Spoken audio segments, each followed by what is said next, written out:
Bonjour Nicolas, est-ce que tu m'entends? Est-ce que tu me vois?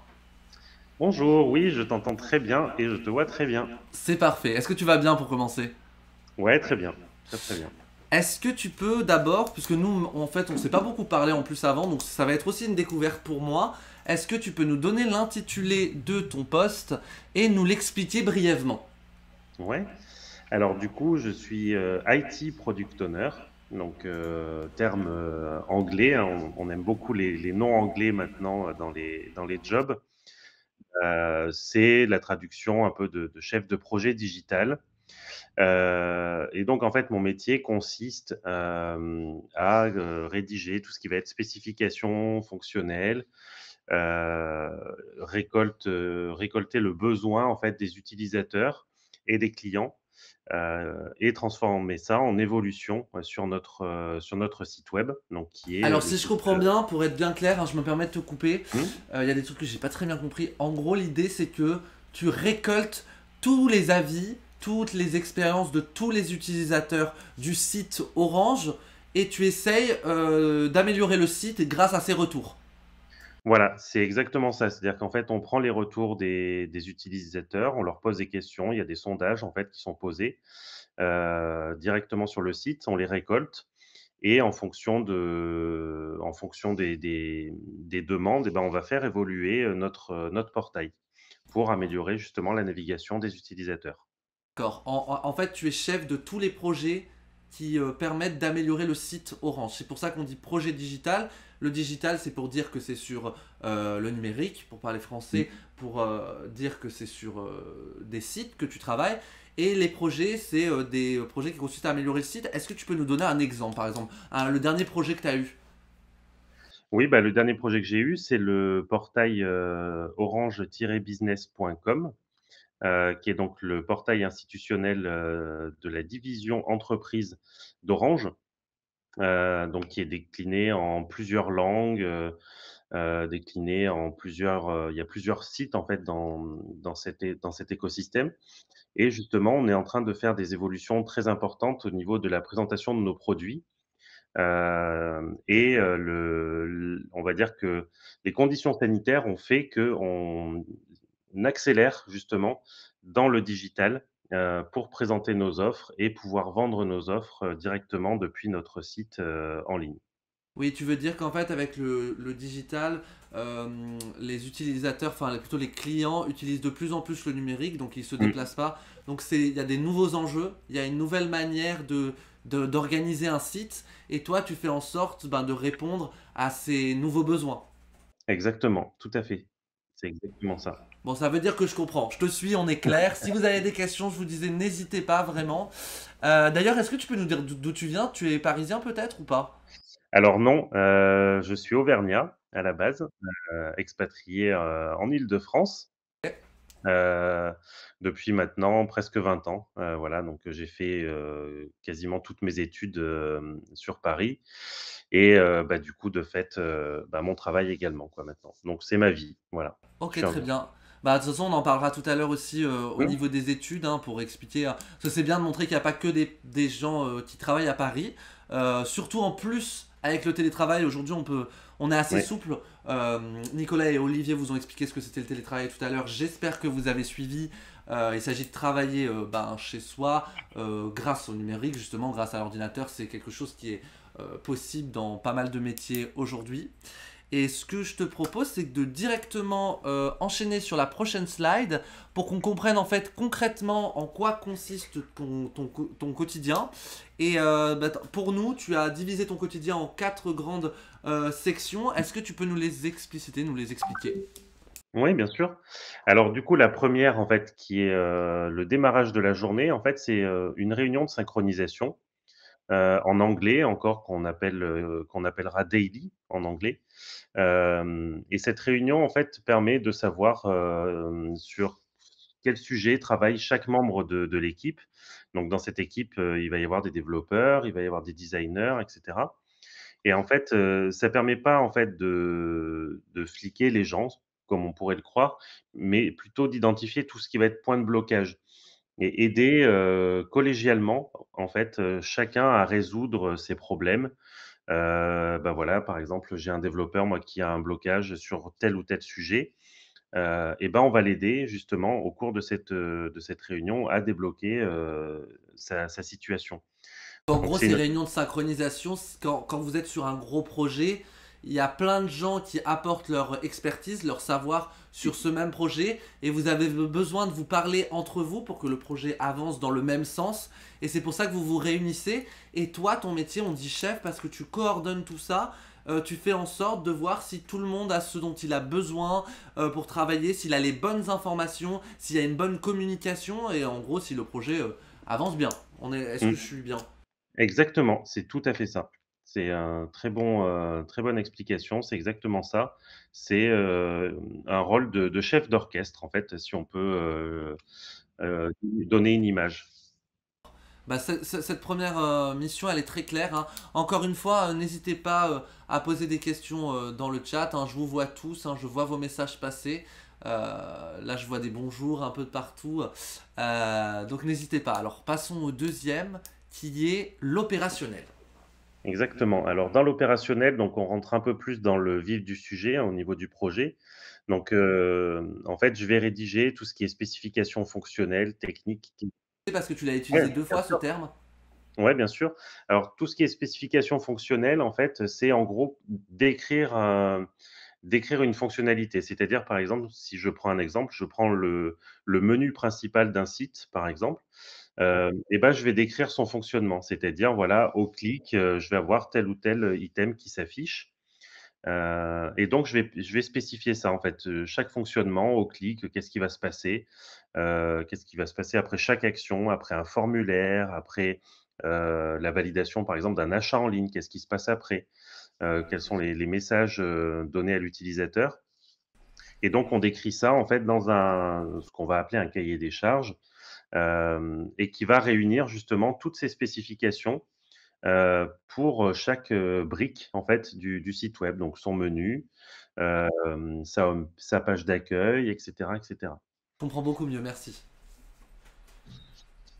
Donc, tu me disais rédaction des spécifications fonctionnelles, techniques, cahier des charges, et ça, Voilà, c'est et ça, c'est ce que tu appelles l'opérationnel, d'accord. Ok, très bien. exactement, Je c'est ça. comprends. Sur la partie chef de projet, en fait, ce que tu fais, c'est vraiment. Enfin, tu travailles vraiment à la bonne communication entre toutes les équipes, et quand tu rédiges ça, ça permet vraiment aux équipes de bien travailler. C'est ça. C'est ça, exactement. Ça leur donne, en fait, leur feuille de route. Ça leur donne toutes les indications, en fait, pour pouvoir, commencer à développer et à créer, en fait, justement, bah, ces nouvelles fonctionnalités. Ils vont suivre, en fait, ce cahier des charges comme une recette de gâteau, en fait, en quelque sorte. Expliquer le mot l'expression feuille de route, en fait, c'est une feuille qui récapitule en fait toutes les choses qu'il faut faire. Par exemple, une feuille de route, je sais pas, je vois les feuilles de route chez les régisseurs dans le théâtre, c'est ils savent Mmh. quel artiste va passer les uns après les autres sur scène, et ça leur permet d'organiser leur lumière. Pareil pour le travail, une feuille de route, ça permet de savoir dans quel sens, dans quel ordre, pardon, on organise les tâches, et ça permet à tout le monde d'avoir le même plan et d'avancer dans la même direction. Voilà. Ok, c'est très clair, merci beaucoup. Je te demande d'expliciter un peu, c'est aussi pour que ceux qui nous écoutent Bien sûr, ouais. comprennent bien, hein, mais c'est très clair. Donc merci pour ça. Ensuite, on passe à la troisième tâche, animation d'atelier. Alors animation d'atelier, en fait, ça va être aussi, au cœur, en fait, de mon métier où en gros, l'idée c'est de pouvoir récolter, tous les besoins, en fait. Donc ça peut être soit des utilisateurs, directs, du site, on a ce genre d'atelier. Ça peut être aussi, des personnes en interne, qui ont besoin de faire une évolution, au sein du site web. Et on va récolter, en fait, leurs besoins. Pourquoi est-ce qu'ils veulent faire évoluer le site web? Pourquoi ils ont besoin de telles fonctionnalités? Et on va faire des ateliers justement, où on va récolter ces besoins et essayer de les transformer, et ben, du coup, en, spécifications fonctionnelles, techniques, cahier des charges. Donc c'est, une sorte de retranscription, en fait, si, C'est un peu en fait un échange où tout le monde peut donner ses nouvelles idées, toutes les choses qui peuvent être imaginées. Et après, le boulot, c'est d'arriver à rationaliser, de trouver des solutions par rapport à tout ça? Tout à fait, c'est exactement ça, tout à fait. Ok, juste pour rappeler, pour qu'on revienne sur du concret, parce qu'on parle un peu dans l'abstrait, on est sur du numérique. Donc on travaille Mmh, vraiment sur le site internet, sur des solutions pour le rendre beaucoup plus, comment dire, j'ai pas de mots qui me viennent, beaucoup plus simple à utiliser, beaucoup plus c'est ça, plus simple, performant et efficace. Mmh, enfin, faire en sorte qu'il remplisse au mieux sa mission. Quand on se mmh, retrouve sur le site, on comprenne directement où on peut aller et que ce soit assez intuitif, c'est-à-dire que ce soit facile d'utilisation pour tout le monde, pour tous les clients. Et j'imagine que vous en avez de tous les genres. Ben, c'est Orange, mmh. hein. Donc je pense il y a vraiment de tous les âges. Et donc il y a des gens qui savent plus ou moins utiliser la technologie. J'imagine que c'est un enjeu pour vous. Exactement, tout à fait. Il y a beaucoup d'enjeux, en fait, derrière. On parle très souvent d'accessibilité aussi, puisqu'on peut avoir des personnes avec, en situation de handicap et il faut que ces personnes-là puissent accéder, au site internet et accéder aux ressources qui sont, sur ce site internet. Il ne faut oublier personne, en fait, et il faut que ce soit le plus simple possible pour, chacun de ces utilisateurs-là, qu'il puisse trouver l'information dont il a besoin, et ne pas s'énerver ou être, déçu en fait de sa navigation sur un site. Comme par exemple si on prend des même des applications, mobiles, hein, TikTok et cetera. Ils font aussi ce genre d'atelier où pour pouvoir trouver le plus facilement possible, bah, les informations, les vidéos et cetera, pouvoir enregistrer une vidéo le plus facilement possible. En fait, tout ça, ben, est créé autour d'ateliers justement et de retours utilisateurs. C'est important de dire ça pour montrer à ceux qui nous écoutent que c'est pas seulement un travail technique, ce qui pourrait apparaître pour quelqu'un qui s'y connaît pas comme moi, tu vois. Il y a vraiment un enjeu derrière tout ça, d'accessibilité, il y a vraiment un enjeu de démocratisation des outils numériques aussi, Mmh. de manière à ce que tout le monde puisse les utiliser de la même manière. Et pour ceux qui nous rejoignent, je tiens juste à dire que là, on est en train d'expliquer toutes les missions qui composent le métier de Nicolas, chef de projet digital. On en est à la troisième mission, on va passer à la quatrième. Et juste avant, je voulais vous dire que dans le chat, il y a Nicolas et Thomas. Et Nicolas a fait un résumé de tout ce qui a été dit. Il a explicité un peu toutes les missions. Donc voilà, pour ceux qui n'ont pas suivi ou à qui il manque des choses, n'oubliez pas qu'il faut remplir votre livret de stage. Merci Thomas, qui est là dans la salle avec moi. Et je te laisse expliquer maintenant la quatrième mission. Mmh. N'hésitez pas à me dire si vous comprenez ce qui se passe. N'hésitez pas à réagir dans le chat, me dire si vous comprenez tout ça. Et d'ailleurs, euh, il y a Sophia du collège Jean Moulin qui demande que faites-vous plus précisément dans ces ateliers. Est-ce que tu peux nous donner un exemple très très très concret, qu'on comprenne? Ouais, bien sûr. Alors dans ces ateliers, en fait, on va prendre un tableau blanc avec des post-it, où en fait chacun va pouvoir, écrire sur ces post-it-là, des idées d'évolution, pour rendre la navigation plus simple et cetera, plus accessible. Heu, on va poser ces post-it en fait sur un tableau blanc et on va voter. C'est-à-dire que si on est 10 personnes dans l'atelier, ces 10 personnes vont voter et on va prendre et ben, les post-it qui ont reçu le plus de votes. D'accord. Et ça veut dire que ça va être la fonctionnalité qu'on va développer et qu'on va prendre en compte. Donc en gros un atelier c'est tout le monde s'est réuni avec tout le monde a des compétences très différentes. Vous donnez des nouvelles idées pour améliorer la navigation des sites. Toutes ces nouvelles idées après vous les classez à main levée j'imagine ou vous votez pour les meilleures et après vous essayez de voir comment les rendre concrètes. C'est ça? C'est ça, exactement, tout à fait. Nous alors Sophia du collège Jean Moulin si tu as bien compris j'espère qu'on a répondu à ta question. Et je vois d'autres questions qui apparaissent, notamment de Sigrid Martin. Quelles sont les bonnes qualités pour ce travail? On y répondra tout à l'heure. Donc, si je vois des questions auxquelles on répondra tout à l'heure, je les passe et je reviendrai dessus tout à l'heure. Voilà. Est-ce que tu peux nous dire ce que c'est le reporting? Puisque c'est un mot en anglais qu'on connaît peut-être Ouais, pas tout à tous. fait. Donc, je te laisse expliquer. Alors le reporting, en fait, c'est une tâche très importante aussi, dans ce métier-là. C'est tout ce qui va être on va remettre à plat, en fait, la journée. C'est-à-dire, voilà, il y a eu la réunion de synchronisation le matin, il y a eu de l'opérationnel, des ateliers et il faut faire des comptes rendus. il faut faire des comptes rendus, il faut faire un résumé, en fait, de la journée, pour identifier toutes les actions, de chacun. Dire par exemple, ben voilà, Nicolas, lui, il doit faire ça pour, telle date, hem, Vincent doit faire ça pour telle date et cetera. Donc on va faire des comptes rendus, de tout ce qui s'est passé pour avoir, ben, un suivi, en fait, vraiment un suivi du projet et ne pas partir dans tous les sens, quoi. C'est vraiment, un esprit de synthèse et un moment de synthèse, en fait, pour se poser, quoi. Ce que je comprends de ton métier, il y a vraiment quelque chose de bien résumer tout ce qu'on s'est dit, de bien organiser, de bien trouver une manière de fonctionner tous ensemble et de bien faire circuler l'information. Et le Mmh. reporting, ça permet d'avoir vraiment une trace écrite de tout ce qui s'est dit pendant une journée et pas seulement que ce soit des réunions où tout le monde lance des idées un peu au hasard. Il y a vraiment on retient chaque jour, on a une retenue sur ce qu'on s'est dit, quoi. Donc c'est Exactement, c'est ça. Il y a un vrai fil conducteur de toutes ces actions. eh ben, je vois encore des questions dans le chat. François, non, les qualités et les compétences n'ont pas été encore dites, donc ne t'inquiète pas. Sophia, je suis content parce qu'on a répondu à ta question. Élise Ruppel, de 3e 2 du Collège de Lab, je te remercie pour ta question, demande quels sont les aspects positifs et négatifs de votre travail, de ton travail en l'occurrence. Alors les aspects positifs, en fait, c'est, on y reviendra tout à l'heure, mais c'est le travail d'équipe. Le travail d'équipe, et être, ce qu'on va dire, transverse, c'est-à-dire, travailler avec, énormément de personnes. Donc c'est très enrichissant. Dans le sens où on va rencontrer, des gens avec des profils, vraiment très différents, des âges très différents, des appétences très différentes et en fait, ça, c'est vraiment le point positif, en fait, si on aime travailler avec les gens, si on aime le travail d'équipe, c'est vraiment quelque chose de très important. Le point négatif, alors j'en ai pas énormément, mais un des points négatifs, c'est que ça demande beaucoup de rigueur.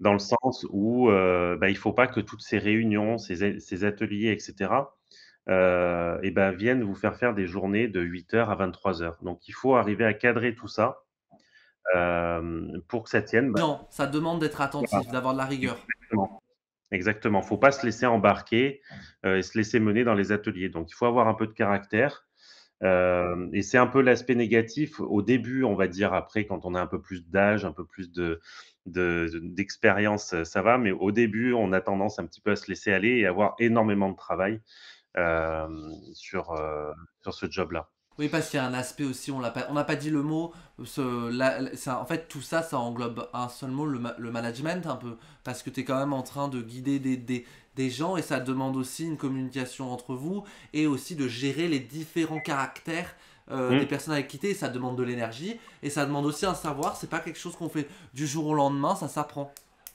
exactement, tout à fait. Donc ça se fait au fur et à mesure, hein. On apprend à découvrir, les gens et les différences de caractère. Il y a des gens qui vont s'énerver très vite, d'autres qui vont être très patients. D'autres qui vont être très renfermés, qui vont pas oser parler. Donc en fait, il faut être à l'écoute, en fait, de toutes ces personnes-là. Il n'y a pas de bon ou de mauvais profil, en fait, hein. Chacun a son caractère et il faut arriver à composer avec ça et faire dialoguer les gens et faire que ça se passe, le mieux possible. Ok, ben moi j'ai très bien compris en tout cas en quoi consiste ton métier, donc merci pour ta clarté, c'est vraiment très intéressant. Dans le chat, je vois aussi que c'est très clair, donc me voilà rassuré, tout le monde nous suit. On va passer à la suite, on va parler de comment en fait t'es arrivé à ça en fait, puisque Mmh. c'est pas un métier évident, c'est pas un métier qu'on connaît particulièrement. Qu'est-ce qui t'a amené à ça et on va parler de tes études, ton cheminement et comment ça se fait qu'aujourd'hui tu es chef de projet digital et je vais en profiter pour juste demander de l'eau à mes collègues parce que j'ai trop soif. Voilà. Et je te Pareil, bon. laisse nous dire. Et ils veulent pas me servir parce qu'ils sont méchants. Voilà. Alors je vais parler pendant que tu te désaltères. Merci.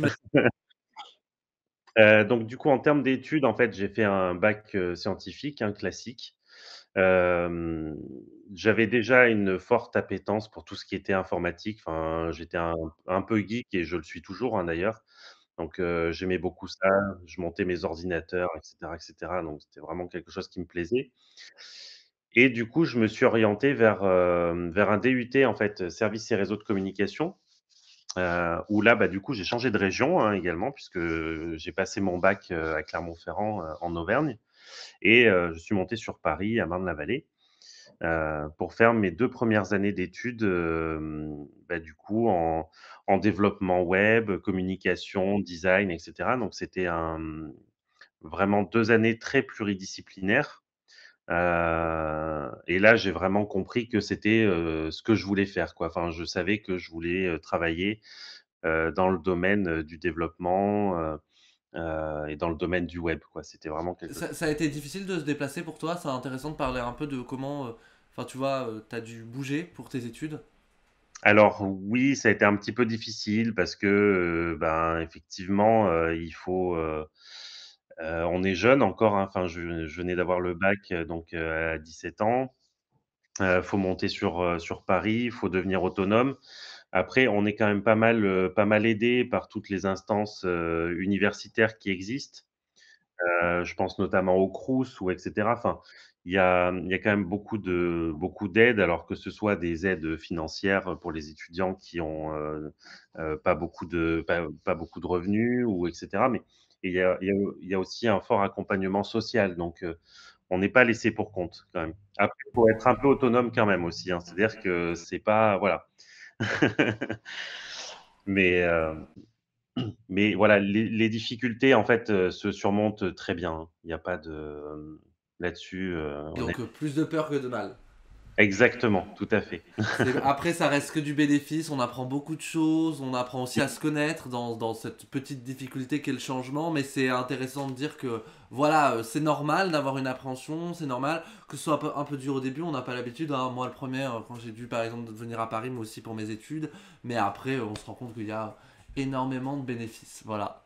C'est ça, Donc je te laisse exactement. continuer, je te coupais pour cette petite Ah non, pas de parenthèse. souci. Et donc à la suite de ça, donc j'ai fait un échange, au Canada, donc toujours dans des études de web, hein, de développement web. En fait, je voulais voir comment ça se passait, dans d'autres pays que la France. Quelles étaient les technologies, qu'ils utilisaient, comment est-ce qu'ils fonctionnaient et cetera. Et ça a été vraiment mon expérience la plus enrichissante parce que j'ai travaillé avec des gens avec des profils complètement différents, de la France, avec des fonctionnements, au niveau organisation, complètement différents également. Et je dirais que ça m'a un peu remis à ma place. C'est-à-dire que je me suis dit: «Bah, voilà, quand tu vas travailler plus tard, il va falloir te rendre compte que finalement, les gens aux États-Unis, au Canada, en France, en Angleterre et cetera, ne travaillent pas de la même manière, n'ont pas les mêmes attentes et du coup, ben, il va falloir être patient, il va falloir apprendre à composer avec ça». Donc Ouais. exactement. Donc si il est évident que si on a, la possibilité de pouvoir faire un échange, dans un autre pays, il faut le faire. C'est vraiment quelque chose d'hyper enrichissant et il faut pas passer à côté, quoi. Pour moi, c'était vraiment ça a duré quelques mois, ça a duré plusieurs mois, mais c'était vraiment, vraiment très, très bien, quoi. Enfin, Le message est reçu et je vois que dans le chat, Mira Rogliano te félicite avec un GG, good game, Nico, pour tes études. Et je te laisse continuer sur. Tu m'as dit. Alors après, je vois que tu as fait une licence, un master 1 et 2. Donc tu as fait ouais. 3 années de plus. C'est ça, exactement. Donc, du coup, en fait, ces 3 derniers diplômes, en fait, restent dans le domaine du web, hein. Il n'y a pas de c'est juste qu'en fait, je me suis spécialisé un petit peu plus en licence, vraiment au niveau, développement. Pourquoi? Parce qu'en fait, je voulais vraiment comprendre le métier de développeur. Je savais que je voulais être chef de projet, mais je voulais pas arriver en tant que chef de projet et ne rien comprendre à ce que faisaient mes développeurs ou à ce que faisaient, mes graphistes. Donc je voulais vraiment comprendre le métier, donc je suis parti dans cette licence et ensuite je me suis spécialisé donc en master 1 et master 2 où là, je me suis vraiment spécialisé dans la gestion de projet, à construire des cahiers des charges, à mener des ateliers, à gérer ma communication également, puisque c'est quelque chose qu'il faut faire tous les jours en fait, hein. Je parle avec des gens, différents, avec différents profils comme on le disait tout à l'heure et donc ces années-là, c'était vraiment justement dans la gestion de projet, comme je le fais aujourd'hui, quoi. D'accord. Et ensuite, tu es arrivé en alternance directement chez Orange. Donc ça fait très longtemps que tu es dans Tout à l'entreprise. fait. Ouais, c'est ça. Alors j'ai eu une petite coupure, en cours de route, mais effectivement, j'ai commencé en alternance, chez Orange pendant 1 an et demi, en tant que chef de projet marketing. Donc en fait, c'est pas très, très loin, hein, c'est un peu le même, domaine, hein, que ce soit chef de projet, web ou chef de projet marketing. On retrouve exactement les mêmes choses à faire finalement. J'ai fait ça pendant 1 an et demi et après donc je suis parti chez Microsoft pendant 2 ans, où, j'étais en charge en fait des opérations spéciales, sur le portail msn.fr. Qu'est-ce que c'est les opérations spéciales? C'est tout ce qui est publicitaire, au niveau du portail, enfin vous le retrouverez même sur d'autres portails web, hein. Tout ce qui est opérations spéciales sont des opérations, publicitaires, on va dire de grande envergure. Par exemple, Coca-Cola, arrive et veut faire un énorme habillage, aux couleurs de sa marque et ben, c'est une opération spéciale. Et ensuite, tu as fait plusieurs stages en agence web, je vois. Et tu es Ouais, tout à devenu fait. chef de projet chez Orange sur lecteur.com. Qu'est-ce que c'est lecteur.com? Alors lecteur.com, en fait, c'est un réseau social de passionnés de lecture, donc qui est piloté par Orange, heu, qui, heu, qui existe toujours, donc que qu'on a créé, en fait, en 2010-2011. Voilà, donc qui a un site sans prétention, hein, mais qui est là, qui a sa communauté, de passionnés de lecture. Donc les âges, sont un peu plus, on va dire, allez, après 40-50 ans, quoi, généralement. Mais voilà, c'est un site qui fonctionne plutôt bien, heu et Et là, je vois, j'essaye de réagir par rapport au chat en même temps. Tommy Christine du collège de Briord te demande ta fille à quel âge t'as les études? C'était quoi l'âge où t'as terminé ton master? alors, bah, j'ai eu mon bac en 2001, donc du coup, tu rajoutes 5 ans, donc en 2006-2007. Ok, très bien. Et aujourd'hui, donc depuis 2017, donc maintenant ça fait quoi? Ça fait 5 ans si je suis bon. C'est ça, T'es exactement. chef de projet digital. Et d'ailleurs, cette information est importante puisque à mi-parcours de cette présentation, j'ai préparé un petit quiz pour ceux qui nous écoutent pour voir si vous avez bien suivi. J'ai vu beaucoup de questions, notamment celle de Yancy. Je sais pas si je prononce bien, donc je m'excuse par avance. Mais un petit quiz pour voir si vous avez suivi pour le parcours de Nicolas. Alors, je vais vous demander de vous inscrire assez rapidement. Comme ça, on perd pas de temps. Je vais le lancer tout de suite. Alors, normalement, vous le voyez apparaître à votre écran. Toi, tu le vois pas, Nicolas, mais je vais te lire toutes les OK. questions, hein. Euh, Bien évidemment. Là, je vois déjà, il y a 39. Là, ça commence à monter le nombre de participants. On va arriver à 50 très facilement. J'arrête, je lance le quiz dans quelques secondes, donc faites vite. 5, 4, 3, je vous donne un peu de stress. 2, 1, 0. Alors, la première question, et vous avez 25 secondes, est la suivante. Quel est l'intitulé du poste de Nicolas? Chef de projet digital, réparateur de mobile ou vendeur de pastèques? Donc bon, je pense que t'as la réponse. Ah bah j'entends que mes collègues n'ont pas très bien suivi puisqu'ils disent la 3, hein, vendeur de pastèques, hein. On comprendra que c'est une petite blague. Et on va voir le résultat tout de suite. Et c'était chef de projet digital. Donc bon, bravo à tous ceux qui ont répondu. C'était une facile. La deuxième sera facile aussi, mais la troisième sera beaucoup plus dure. Et je tiens à féliciter les plus rapides. Panes Mama Maëlys, Tommy Christine du collège de Briord en deuxième. Et en troisième, Rémi Pedzivia. Oh là là, là, je vais pas bien prononcer, donc je m'excuse par avance. Pedziviatar. Collège Jean Massé. Alors, prochaine question. Parmi les propositions suivantes, laquelle ne fait pas partie des missions de Nicolas? Animation d'atelier de sculpture sur bois, réunion de synchronisation, opérationnelle. Il vous reste 10 secondes. Je vois que vous avez presque tous répondu, plus que 5 secondes. Et vous avez à peu près tous répondu. Vous avez tous répondu, c'est bon. Et la réponse était évidemment animation d'ateliers de sculpture sur bois. Évidemment, on a expliqué en quoi consistaient les ateliers qu'organise Nicolas avec ses équipes. On va passer à la dernière question. Et avant ça, je vais regarder le classement. Et on a en premier Mira Roglignano. On a en deuxième Nicolas de My Future, mais ça ne compte pas. On a en troisième Anna Zara du collège Légatine. Et en quatrième Papillote, donc bravo à vous. On va voir ceux qui restent. Hop. Depuis quand Nicolas est chef de projet digital chez Orange? Alors ça c'est un peu plus dur. J'ai mis 2016, 2017, 2018 ou 2025. Voilà, ça c'est... Ça suit quand même, ça suit quand même. Je vois que ça s'agite aussi du côté de mes collègues qui essayent de jouer. Et la bonne réponse était évidemment 2017. Vous êtes 61% à avoir extrêmement bien suivi parce que c'était plus compliqué que les deux premières, ça. Et le premier, bravo Papillote, félicitations. Tu es la première, j'imagine, tu es une fille, ou bravo à toi. Chloé Belin, en deuxième du lycée Montesquieu, bravo à vous. Bon voilà, ça c'était un petit quiz pour voir s'il suivait, ça me rassure un peu, il y a eu des bons résultats. Merci d'avoir été patient Nicolas. On continue tout de suite avec les questions du chat. La plupart des questions qui sont revenues c'était sur tes compétences. Donc on y reviendra tout à l'heure. Moi je vais te poser 2-3 questions. Vous êtes combien dans ton équipe? Et je vais demander à la régie de me remettre les questions à l'écran parce qu'elles ont disparu. Mais voilà. Et est-ce que tu peux me donner un peu, ton équipe, elle est composée de qui, de quoi? T'as dit tout à l'heure, vite fait, des termes. Mmh. Alors, on est 7, entre 7 et 8, parce qu'on a des gens qui ne sont pas à plein temps, mais on va dire qu'on est 7 personnes.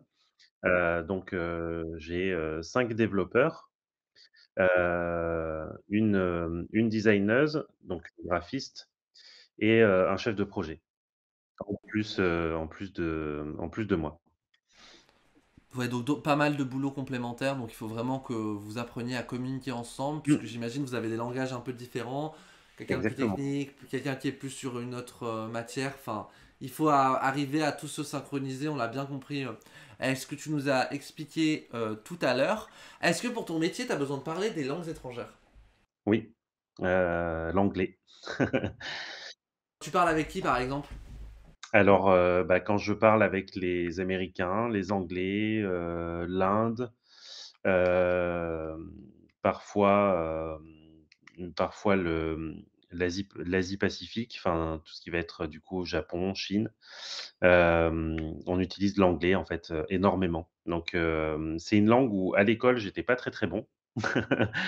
Ah, Heureusement. t'as appris à l'utiliser au quotidien, en fait. Exactement, et après j'ai appris à l'utiliser au quotidien, ça s'est débloqué petit à petit, et en fait, si j'ai un conseil à donner, c'est vraiment de suivre l'anglais parce que c'est vraiment l'anglais qui ouvre beaucoup, beaucoup de portes dans le milieu professionnel.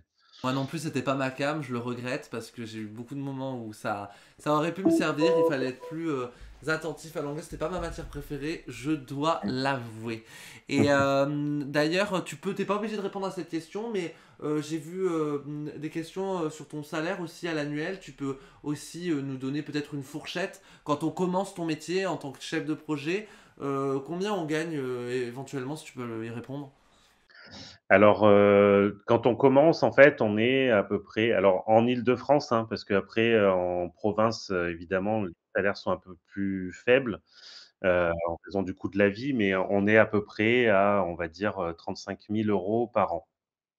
Bah pour expliquer cette hausse de salaire d'ailleurs, genre quand on est à Paris, on gagne forcément un peu plus parce que à Paris, tout coûte plus cher, l'habitation, enfin voilà. Donc c'est pour ça que souvent les salaires ils sont un tout petit peu plus hauts à Paris, je l'explique cette petite différence, sachez-le. Et bah écoute, merci pour d'avoir répondu à ces questions. Il y en a d'autres qui vont nous venir certainement dans le chat. D'ailleurs, là tout le monde réagit un peu à ce que tu as dit, hein. Sophia qui dit que non, non, l'anglais c'est trop bien. Moi j'ai pas dit que c'était pas bien, c'est juste que moi, c'était compliqué pour moi avant. Maintenant, j'y arrive, hein. Il a bien fallu s'y mettre en regardant des séries. Ça m'a pas mal aidé. Donc voilà. Alors ça, c'est une question qui est pas mal revenue dans le chat. Donc il y en a qui avaient hâte. C'est quoi en fait? Qu'est-ce qu'il faut avoir comme compétence pour faire ce métier selon toi? Alors j'ai vu que tu avais mis 100% à tout.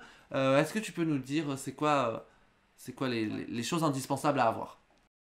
Alors, les 3 compétences indispensables, la première, c'est, alors elles sont pas dans l'ordre, on va les remettre un peu dans l'ordre. La première, la plus importante, c'est avoir l'esprit d'équipe. C'est-à-dire voilà, exactement. C'est pour moi la plus importante parce qu'effectivement, c'est la réussite en fait de ce métier-là, c'est la réussite de la création d'un site internet ou, tout ce qui va être, digital ou numérique, c'est vraiment avoir l'esprit d'équipe et savoir, travailler en fait avec tout le monde. Les comprendre, ne pas être borné, et avoir l'esprit ouvert également. Donc c'est pour moi le plus important, dans ce métier-là. D'accord, ok. Ça me paraît clair.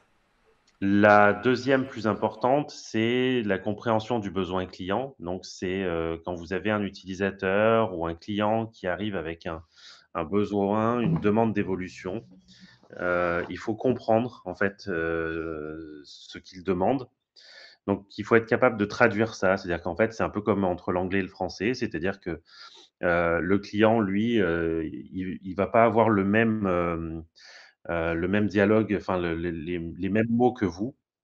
Et donc du coup, faut que vous soyez capable en fait de traduire ça, bah, pour vos équipes techniques, ou vos équipes, de graphistes. Heu, Le client n'a pas forcément en fait connaissance des logiciels que vous utilisez, des méthodes que vous utilisez. c'est ça. Il va arriver, il va vous dire moi je veux ça, je veux ça, je veux ça. Sauf qu'il Mmh, connaît pas tous les enjeux qu'il y a derrière, enfin à quel point des fois c'est compliqué de faire quelque chose qui peut apparaître très simple pour un client. Et vous allez devoir vous rapprocher au mieux de ce que lui a imaginé.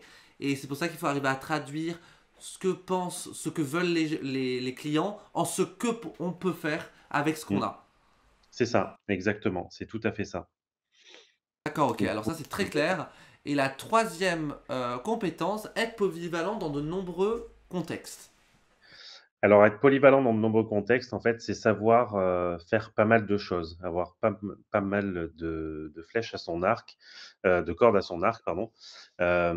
Parce qu'on va être amené à utiliser beaucoup d'outils. On va être amené à être utilisé PowerPoint pour faire des présentations, heu, Excel, on va être amené à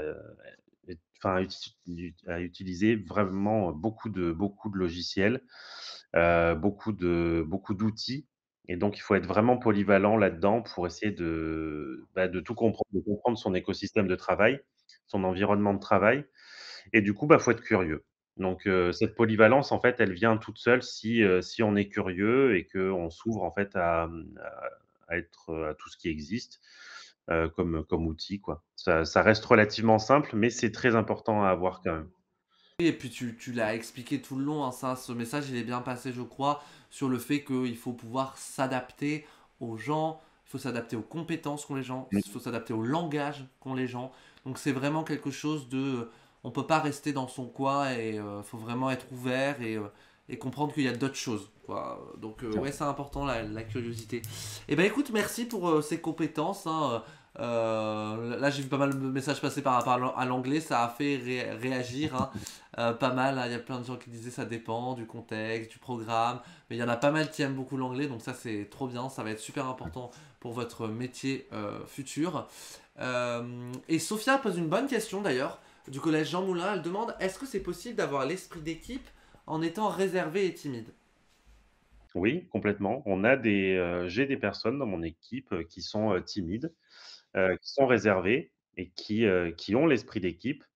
Alors, c'est des gens, en fait, on ne les mettra pas en avant dans des réunions où il y a beaucoup de gens parce que ça va les mettre mal à l'aise. Donc, en fait, on va faire en sorte, on va leur demander, s'ils veulent participer à certaines réunions où il y a beaucoup de personnes, s'ils sont OK, ils participeront.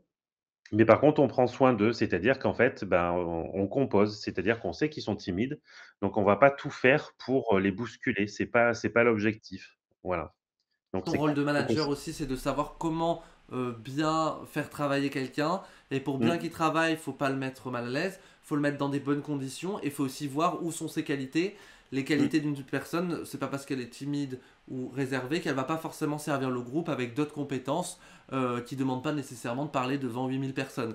Donc Exactement, voilà, donc il faut juste voir la valeur de chacun et c'est ça aussi un manager, c'est de ne pas s'arrêter au premier abord, au cliché, c'est de se dire bon, qu'est-ce que cette personne peut m'apporter. Évidemment, tout le monde a des défauts. D'ailleurs, ceux qui sont extravertis et ou qui parlent, enfin qui sont moins réservés et tout, ont aussi leurs défauts et il faut savoir les gérer.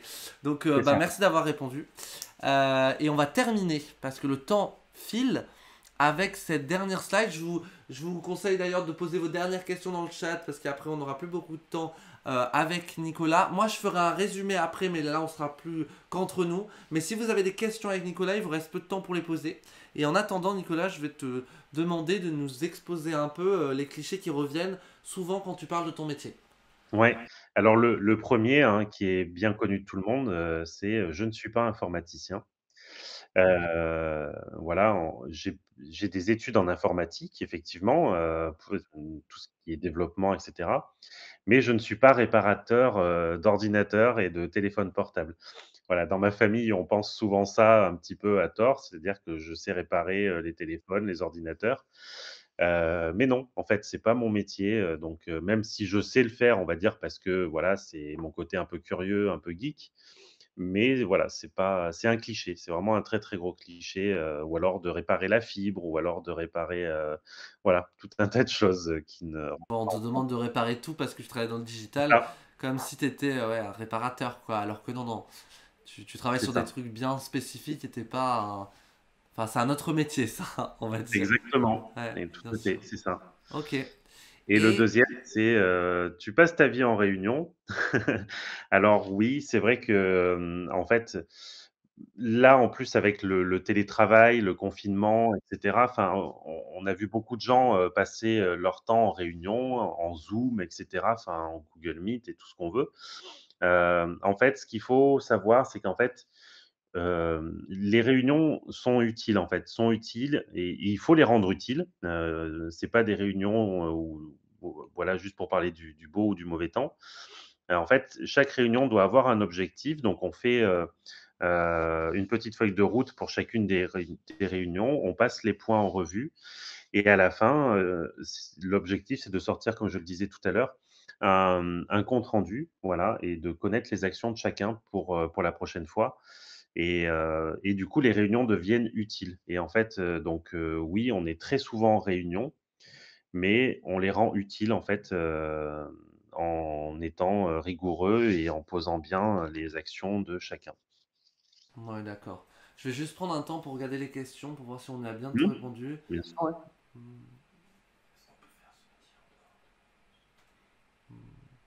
Alors, juste, je vois qu'il y a des questions sur les qualités nécessaires pour ce métier. Johan, notamment, qui nous rejoint certainement. J'y répondrai juste après. On reprendra le temps de faire une synthèse de tout ce que nous a dit Nicolas. Donc, restez avec nous. Ça continue après. On a une autre question, par contre, de Chaudry Alina, qui nous demande si c'est possible de faire notre métier en dehors de notre pays. Est-ce que c'est possible? Est-ce que si tu voulais, tu pourrais partir et continuer à faire ton métier? Oui, tout à fait. En fait, c'est un métier, en fait, qui est reconnu, en fait, dans tous les pays, hein. Il y a pas de on a des product owners, des chefs de projets digitaux au Maroc, on en a, en Tunisie, on en a en Turquie, on en a en Inde, on en a au Japon, enfin voilà, donc aux États-Unis évidemment, au Canada. Donc c'est vraiment, on peut le faire, où on veut, en fait, hein. C'est pas, il y a pas de barrière. Bien sûr. Et d'ailleurs, moi j'ai une question par rapport à ce que tu nous disais tout à l'heure. Tu nous disais que bah, tu étais vachement geek quand tu étais plus jeune et que t'en as parlé certainement parce que ça a un rapport plus ou moins avec les études et les directions que tu as pris et après ça a évolué évidemment. Tu peux nous parler de ça justement pour donner en fait un petit pont pour dire que les passions c'est souvent la direction qu'il faut étudier pour savoir ce qu'on veut faire. Parce que c'est dur de savoir ce qu'on veut faire quand on est en troisième. Enfin, moi, je savais pas du tout ce que je voulais faire. À ce moment-là, tu te disais quoi? Bah, en fait, moi, c'est dès que j'ai eu un ordinateur, en fait. Dès que j'ai eu un ordinateur entre les mains, j'ai su que, c'était là-dessus que je voulais travailler, enfin, sur cet outil-là particulièrement. Donc quand j'étais encore au lycée, en fait, bah, je m'amusais à démonter, à remonter les ordinateurs, installer, réinstaller et cetera. Et puis, j'en suis venu à commencer à faire du développement, à faire mes 1ers sites internet. Et en fait, je pense que c'est important parce que du coup, on vit un peu de son hobby, de sa passion, et finalement, on le subit pas comme un travail, justement, simplement alimentaire ou autre, quoi. On a vraiment ce côté un peu passionné derrière, et c'est important, en fait, du coup, d'avoir cette dimension-là. Ouais, ouais, je comprends. Ouais, ouais, c'est important de le dire aussi. Faut arriver à trouver les endroits où on s'ennuie pas, quoi. Mmh. Les activités qui nous passionnent de base, un peu de manière spontanée. Comme toi, tu disais, c'est le premier amour pour l'ordinateur et pour tout ce qui est numérique. Donc, ouais, c'est intéressant ce que tu dis. Et ben, il va nous rester 3 minutes. Tu sais, je vais te demander en fait si tu as quelque chose à dire aux jeunes qui nous regardent, peut-être pour terminer, un peu pour terminer ce live, si tu as un dernier mot, quelque chose que tu n'as pas Mmh. dit, je sais pas, un message, ça peut être toujours intéressant. Je te laisse cet espace de parole. Ouais, bah, écoute, un petit message, bah, déjà merci de m'avoir, écouté et suivi, hein, et surtout, ne vous mettez pas de barrière, si vous sentez que vous avez envie de faire, ce métier-là ou un autre métier ou peu importe, battez-vous, faites-le, en fait, parce que c'est hyper important. Il y a plein de manières de le faire. Moi, par exemple, voilà, j'étais au fin fond de l'Auvergne, j'ai pu monter à Paris, faire mes études et cetera. Il y a rien d'insurmontable, et même si en troisième vous savez pas encore exactement ce que vous voulez faire, c'est pas très grave, vous trouverez, et ça viendra. Peut-être que là, vous voulez être, dans l'informatique, puis plus tard, vous vous rendrez compte que vous voulez être dans la médecine, mais avec de l'informatique. Enfin voilà, il y a plein de choses qui peuvent évoluer, quand vous serez au lycée, mais en tout cas, ne vous mettez pas de barrières et surtout pensez à l'anglais, même si ça Ouais, fait bah là, on en a assez parlé, je crois que c'est bien rentré, hein. Regardez des séries sous-titrées français, suivez bien vos cours. L'anglais c'est hyper important, hein, partout, hein, tout le temps. Donc il faut être là. Donc là, je vois des messages, Tommy Christine, merci à toi, Alessandro, merci, Chaudry, merci. Donc bon, ça a servi ce que tu as dit. Donc merci bah, oui. beaucoup de ce témoignage, hein. C'est hyper important de montrer qu'il y a plein de manières de vivre son métier. Donc, bah, c'est moi qui vais maintenant donner le mot de la fin. On a 1 minute de la deadline. Merci beaucoup, Nicolas, pour tout ça. C'était super intéressant. On a appris beaucoup sur ton métier. Moi, juste après, je vais revenir un peu sur tout ce qui a été dit. Donc, on va pouvoir résumer un peu tout ça. Bah, je vais te laisser alors. Merci beaucoup. On va te laisser retourner à tes Ben, réunions. Non, merci beaucoup, ouais. merci à tous. Bonne Au revoir. soirée. Merci encore pour ton partage d'expérience. Merci, je vous en prie. Au revoir. Au revoir.